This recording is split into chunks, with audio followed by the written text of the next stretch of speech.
अस्सलामु अलैकुम वरहमतुल्लाहि वबरकातुहू। कुरान मजीद में अल्लाह ताला इरशाद फरमाता है व इज़ा ख़ातबहुमुल जाहिलून क़ालू सलामा, कि जब जाहिल लोग उनसे उलझते हैं क़ालू सलामा, तो वो कहते हैं अस्सलामु अलैकुम। यानी अहले ईमान और अक़लमंद लोग, समझदार लोग, अल्लाह वाले लोग, उनसे जब जाहिल लोग उलझने की कोशिश करते हैं, नासमझ लोग उनसे उलझने की कोशिश करते हैं, तो वो क्या कहते हैं? क़ालू सलामा, तो वो अस्सलामु अलैकुम कहते हुए साइड से हो जाते हैं, उनसे उलझते नहीं हैं। मेरे अज़ीज़ भाइयों, मेरी बहनों, हमारी ज़िंदगी में ऐसा होता है कि बहुत सारे लोग हमारे ख़िलाफ़ नेगेटिव कमेंट्स करते हैं, नेगेटिव बातें बोलते हैं। मान लीजिए हम किसी प्रोग्राम में गए, बहुत अच्छा हमारा मूड था, एकदम बढ़िया शानदार, किसी ने नेगेटिव बात बोल दी। अब पूरा माइंड हमारा डिस्टर्ब हो जाता है।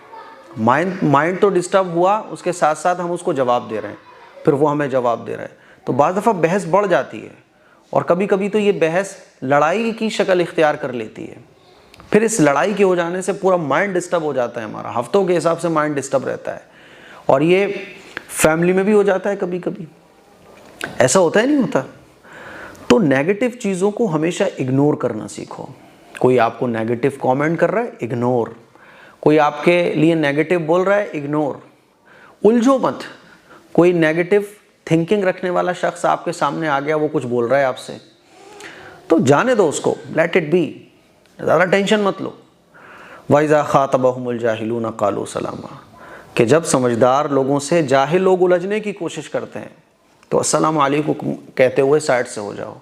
क्योंकि अगर आप उसकी बातों को माइंड पर लोगे, उससे उसके उलझने पर आप भी उलझोगे, उसको जवाब दोगे, तो वो उसका तो काम ही ये है, वो तो है ही नेगेटिव आदमी। उसको जवाब देने में आपकी जो एनर्जी खर्च होगी वो अलग, आपका माइंड टेंशन में आएगा वो अलग, आप घंटों उसके बारे में सोचते रहोगे वो अलग। और फिर बाज़ दफ़ा घंटों के हिसाब से लोग इसी टेंशन में पड़े रहते हैं कि यार उसने मेरे बारे में ऐसे बोला, मुझे ऐसे बोलना चाहिए था, मैंने वो बात उसको उस वक्त मैंने उसको सही से ऐसे जवाब नहीं दिया, मुझे ऐसे जवाब देना चाहिए था। तो आपकी ज़िंदगी का जो असल मकसद होता है, आप जो अपनी ज़िंदगी में अचीव करना चाहते हो, वो आप अचीव नहीं कर पाते। और हमेशा नेगेटिव कमेंट्स, नेगेटिव लोग, नेगेटिव थिंकिंग वाले लोग, उन्हीं के बारे में आप उलझे हुए रहते हो, जिससे क्या होता है कि आपकी लाइफ जो है वो बहुत ज़्यादा मुतासिर होती है। आपकी लाइफ, आपके सोचने समझने की सलाहियत, आपकी ताकत एक गलत चीज़ में खर्च हो रही होती है, जिसका कोई फ़ायदा इस दुनिया में नहीं होता। मेरे ऐसे बहुत सारे दोस्त हैं, मिलने वाले हैं, जो कहते हैं मुफ्ती साहब, एक बात अगर कोई बोलते ना तो वो बार बार माइंड में आती रहती है। कभी कभी ऐसा लगता है हमने उसको ऐसे जवाब क्यों नहीं दिया। हमेशा याद रखो, पुरसुकून ज़िंदगी जीने का तरीक़ा है जो अल्लाह ताला ने कुरान मजीद में बयान किया है कि जाहिल लोग जब भी तुमसे उलझने की कोशिश करें, अस्सलामु अलैकुम कहते हुए निकल लो। नज़रअंदाज करना सीखो, नज़रअंदाज करने की आदत डालो, इग्नोर मारने के तरीक़े इख्तियार करो। जितना आप इन चीज़ों पे अपनी पकड़ बनाओगे ना, एकदम से ये चीज़ें नहीं आएंगी। धीरे धीरे जैसे जैसे प्रैक्टिस करोगे, जैसे जैसे इस आयत पर अमल करोगे, तो फिर ये चीज़ आपकी लाइफ में आ जाएगी, इस पर आप मजबूती से अमल करने वाले बन जाओगे। फिर क्या होगा कि ये नेगेटिव चीज़ें जो है ना, आपकी लाइफ को कभी डिस्टर्ब नहीं कर पाएंगी। वरना ये हम लोग निकलते हैं ना भाई, 24 घंटे होते हैं पूरे दिन में, बाहर भी निकलना है, घर में भी रहना है, घर में भी कुछ लोग नेगेटिव होते हैं, बाहर भी कुछ लोग नेगेटिव होते हैं। तो आप उन चीज़ों का अगर माइंड आपका ये बना हुआ है, वो उसने मुझे ये गलत बोला, उसने मुझे ये गलत बोल दिया, वो मेरे बारे में गलत सोचता है, तो इससे आपकी लाइफ ही टेंशन वाली बन जाएगी। उन टेंशनों को आप सॉल्व ही करते रहोगे और इससे कोई फ़ायदा नहीं है आपकी ज़िंदगी को। इसीलिए मैं आपसे कहना चाहता हूँ कि इग्नोर करने की आदत डालो। मैंने तो अल्हम्दुलिल्लाह, पहले मेरा भी मिजाज ऐसे ही था कि किसी ने एक बात कही तो अब वो रिपीट हो रही है माइंड में बार बार, अरे यार उसने ऐसा क्यों बोल दिया, उसने ऐसे बोल दिया। या किसी को मैंने जवाब दे दिया और वो जवाब ठीक नहीं बैठा, तो यार मैंने उसको ऐसे जवाब देना चाहिए था, मुझे उसको ऐसे बोलना चाहिए था, अरे यार सब लोग मेरे बारे में गलत क्यों सोचते हैं। तो इससे एहसास कमतरी भी पैदा होती है आपके अंदर। इसीलिए इग्नोर करने की कोशिश करो।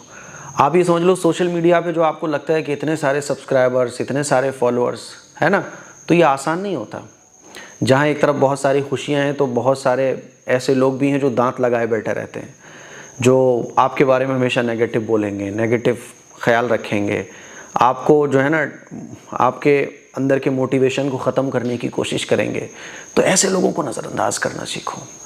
हाँ, वो सामने मिले तो अच्छे तरीके से, ऐसा भी नहीं है कि वो सामने मिले तो आप उनको फिर जवाब देने की कोशिश करो, नहीं भाई खैरियत है, माशाल्लाह, सुभान अल्लाह, ठीक है, अस्सलाम वालेकुम, बहुत अच्छे तरीके से बोलो और रुखसत करो बस। जब मैंने उलमा के लिए एक दावत रखी थी तो उलमा के साथ साथ कई लोग ऐसे भी आ गए थे हमारे मस्जिद में। मैंने कबाब का प्रोग्राम रखा था, कबाब बिरयानी का, कि जो मेरे बारे में बहुत नेगेटिव बोलते हैं मेरे पीछे। अच्छा, कुछ लोग पीछे बोलते हैं नेगेटिव, तो जो पीछे बोलने वाले हैं उनको तो जाने दो आप, पता भी चले तो ठीक है यार, करने दो, उनका काम है। कुछ लोग सामने भी बोलते हैं नेगेटिव, तो सामने भी नेगेटिव बोले ना तो अच्छे से टाल सकते तो टाल दो, वरना उस जगह से उठ के चले जाओ कि भाई ठीक है, मैं ज़रा मशगूल हूँ, उस जगह मत बैठो, ठीक है। और अपने माइंड पर नेगेटिव चीज़ों को हावी मत होने दो। कुछ लोग जो है ना वो नेगेटिव चीज़ों को अपने माइंड पर इतना हावी कर लेते हैं, इतना हावी कर लेते हैं कि उनकी लाइफ ही डिस्टर्ब हो जाती है। 4-4 घंटे उसी को सोच रहे हैं, यार ऐसा उसने कैसे बोल दिया, उसने ऐसे कैसे कर दिया। दुनिया है इसका नाम, दुनिया है इसका नाम, समझ रहे हो? दुनिया में तो ये सब मिलेगा आपको। तो वो हमारे कबाब के प्रोग्राम में वो लोग आए तो कई लोगों ने, मुफ्ती साहब रही आप तो जानते हैं ये फलां था, ये ऐसा था। मैंने कहा यार आने दो, कोई बात नहीं, दिल बड़ा रखो, वो जो कर रहा है उसे करने दो। जब मैंने कार पहली बार मतलब मैं नई कार लेकर जब आया तो हमारे फिरोज़ाबाद में भी बहुत सारे लोगों ने कहा चंदे के पैसों से कार लेके आ रहे हैं। जाने दो, कहने दो। कुछ लोगों ने कहा देखो चंदे के पैसों से मकान बनवा रहे हैं, है ना, क्योंकि मैं डोनेशन लेता हूँ ना आप लोगों से, भाई मस्जिद के लिए, मदरसे के लिए। तो लोगों का काम है कहना, आप अपने काम में लगे रहो। आप अपने काम में ऐसे लगे रहो, ऐसे लगे रहो जैसे आप गाड़ी चलाते हो ना तो रास्ते में गड्ढे आ जाते हैं, सड़क ख़राब मिल जाती है, तो ऐसा तो नहीं होता कि आप टेंशन लेके बैठ जाओ यार ये सड़क क्यों ख़राब है। अगर आप उन गड्ढों के चक्कर में पड़ जाओगे तो कभी भी आप अपने मकसद तक नहीं पहुंचोगे, अपनी मंजिल तक नहीं पहुंचोगे। गड्ढा आ जाता है, बारिश आ जाती है, तूफ़ान आ जाता है, कभी कभी गाड़ी पंचर भी हो जाती है, कभी कभी जो है टोल पे भी टाइम लग जाता है, कभी रास्ते में जाम मिल जाता है। तो आप टेंशन लेते हो थोड़ी सी, लेकिन वो टेंशन आपकी क्या होती है, यार मुझे मंजिल तक पहुंचना है। ऐसा नहीं होता कि गाड़ी रोक के आप उन गड्ढों को ही देखते रहो, ये गड्ढे क्यों बने हुए हैं रास्ते में, अरे यार ये ट्रैफिक क्यों लग गया। आप इस फिक्र में लगते हो कि मुझे अपने मंजिल तक कैसे पहुंचना है, यार जल्दी से जाम खुले, जहां से गाड़ी निकल सकती हो आप निकालने की कोशिश करते हो। जहां से गड्ढा दिखा बड़ा सा, जैसे ही उसको क्रॉस करने के जो भी रास्ते हों उनको आप इख्तियार करते हो, बस आप अपनी मंजिल तक पहुंचना चाहते हो। इसीलिए इग्नोर इग्नोर इग्नोर, वइज़ा ख़ातबहुमुल जाहिलूना क़ालू सलामा। मुझे उम्मीद है कि आप लोगों को अब इग्नोर करने में बहुत हेल्प मिलेगी और इंशाअल्लाह अब आप नेगेटिव चीज़ों को माइंड पर नहीं लोगे। अस्सलामु अलैकुम वरहमतुल्लाहि वबरकातुहू।